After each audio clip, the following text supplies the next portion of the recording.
dakka og lo og hadde det utrolig bra. Jeg sa hun minner meg om Sondre og jeg sa at jeg elsker filmen Hope Floats. Hvem visste at de skulle være de magiske ordene.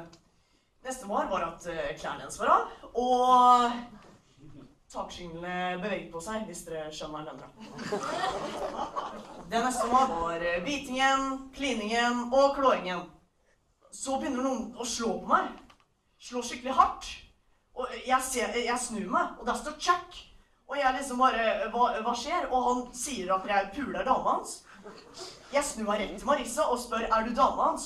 Hun svarer bare nei. Men det handler egentlig om at Marissa kusina til Chuck.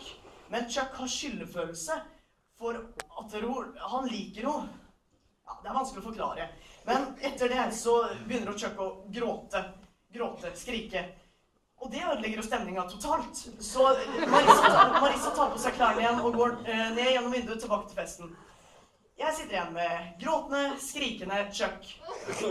Han begynner med at han en såkalt fuck-up, og kanskje bare skulle kaste seg selv av taket hvis han ikke fikk seg en dame. Et halvt sekund, tenkte jeg. Gjør det. Kast deg selv av taket. Men det kunne jeg ikke si. Så jeg sa til ham, du kommer til å få deg en dame, eller mann, men kanskje ikke kusina di. Hæ? Ga jeg et mannlig klapp på ryggen. Han virket tung. Men hvem visste at han skulle på flytur? Flytur rett ned fra taket.